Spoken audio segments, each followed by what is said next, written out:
our area. जब से TV चैनलों और अखबारों में ये तस्वीरें दिखाई गईं, पूरा देश उबल रहा है। देश की जनता को मालूम पड़ा कि कैसे दुनिया की महाशक्ति बनने का सपना देखने वाला चीन कितना कायर और बुज़दिल है।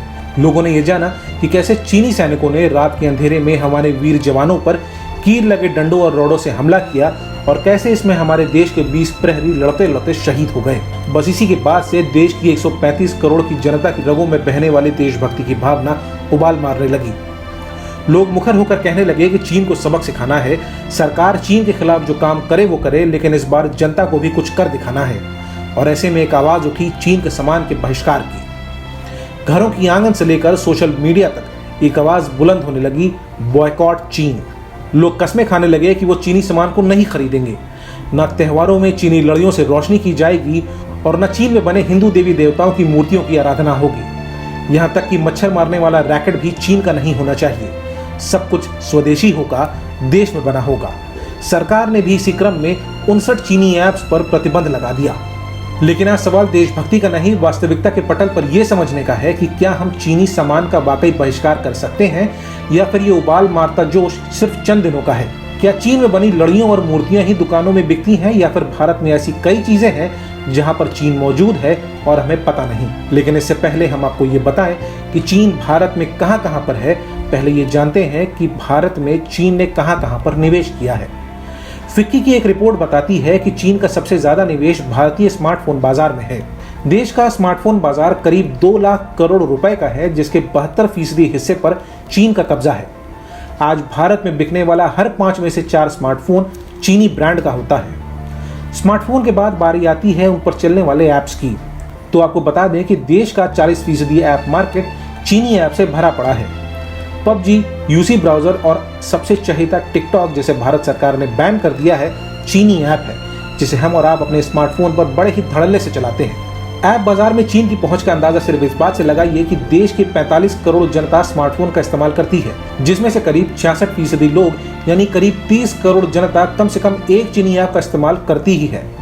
इतना ही नहीं, phone charger, power bank, data cable, यहाँ तक कि हेडफोन यानी स्मार्टफोन की एक्सेसरीज बाजार में भी चीन की गहरी पैठ है। आज सस्ते दामों पर ये सारी चीजें बड़ी आसानी से मिल जाती हैं और हम और आप इसे इस्तेमाल भी करते हैं। फोन के बाद बात करते हैं रियल एस्टेट में चीन के सामान के इस्तेमाल की। नेरेडको की एक रिपोर्ट बताती है कि आपके सपने के आशियाने को बनाने में इस्तेमाल होने वाला 10% सामान चीन से आता है। आपको भले ही ये जानकर हैरानी हो रही होगी, लेकिन यही सच है। घर की फर्श पर लगी टाइलों से लेकर स्विच और लाइट चीन से ही आती हैं। ये सामान कम कीमत पर बिल्डरों को बड़ी आसानी से मिल जाता है, जिससे उनकी घर बनाने की लागत कम हो जाती है। लेकिन ये उतना बड़ा हिस्सा नहीं है जितना कार और दूसरी चीजों में। फिक्की की रिपोर्ट बताती है कि भारत का ऑटो कंपोनेंट बाजार करीब 4.25 लाख करोड़ का है और यहाँ पर भी चीन का दबदबा है। पूरी की पूरी ऑटोमोबाइल इंडस्ट्री में 40% हिस्से पर चीन काबिज है। देश के 12,000 करोड़ के टेलीकॉम इक्विपमेंट बाजार में भी चीन की 25% की हिस्सेदारी है। 25,000 करोड़ के टीवी मार्केट के करीब आधे हिस्से पर चीन का कब्जा है। भारत के होम अप्लायंस मार्केट में भी चीन 12% का हिस्सेदारी रखता है। देश के सोलर एनर्जी मार्केट में चीन 90% हिस्से पर कब्जा जमाए बैठा है। यहाँ तक कि स्टील के मार्केट में भी चीन 20% का भागीदार है। और कोरोना के इस काल में भारत के लिए सबसे बड़ी समस्या ये कि देश के दवा बाजार का बड़ा हिस्सा चीन पर निर्भर है। यहाँ तक कि हम दवा बनाने वाली एपीआई के लिए भी चीन पर निर्भर है। बच्चों के खिलौनों से लेकर होली की पिचकारी तक सब बड़े पैमाने पर चीन से ही हमारे देश में आता है। अगर इन आंकड़ों को देखकर आपको लगता है कि आपने ये जान लिया है कि चीन किस हद तक हमारे देश में अपनी पैठ जमा चुका है, तो जरा रुकिए, क्योंकि ये आंकड़े महज शुरुआत हैं। ये वो चीजें हैं जिन्हें पूरा तो नहीं, लेकिन मोटे मोटे तौर पर हम जानते हैं। लेकिन अब हम आपको वो बताने जा रहे हैं जो शायद आपको पता नहीं होगा। चीन देश के करीब 100 स्टार्टअप्स को फंड करता है। फंड करने का मतलब अगर आसान भाषा में कहें तो चीन करीब 100 स्टार्टअप्स में अपनी हिस्सेदारी रखता है।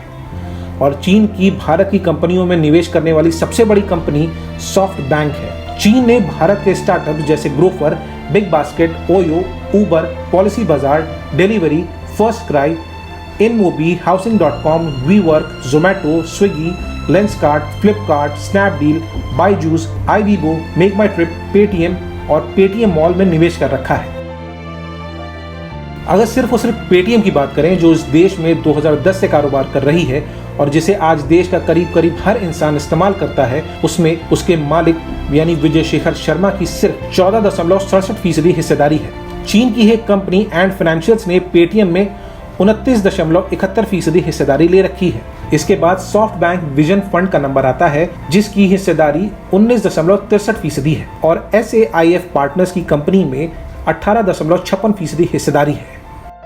इन आंकड़ों और कंपनियों के नाम को देखकर तो आप यकीनन यही कह रहे होंगे कि चीन से पार पाना नामुमकिन लगता है, लेकिन ऐसा भले ही दूर की कौड़ी लगता हो, लेकिन संभव है कि हम देश की इंडस्ट्री की रगों में खून की तरह बहने वाले चीन को खदेड़ सकते हैं।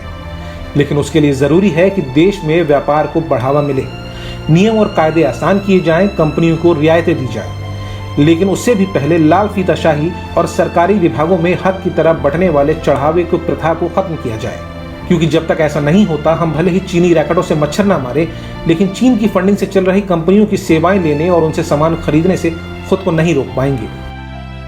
और अंत में चलते चलते, अगर आपको ये हमारी कोशिश अच्छी लगी तो इस वीडियो को लाइक कीजिए। अगर आप ये वीडियो YouTube पर देख रहे हैं तो हमारे चैनल को सब्सक्राइब कीजिए, और अगर आप Facebook पर देख रहे हैं तो हमारे पेज को लाइक कीजिए। खुद भी सुरक्षित रहिए और अपनों को भी सुरक्षित रखिए। धन्यवाद।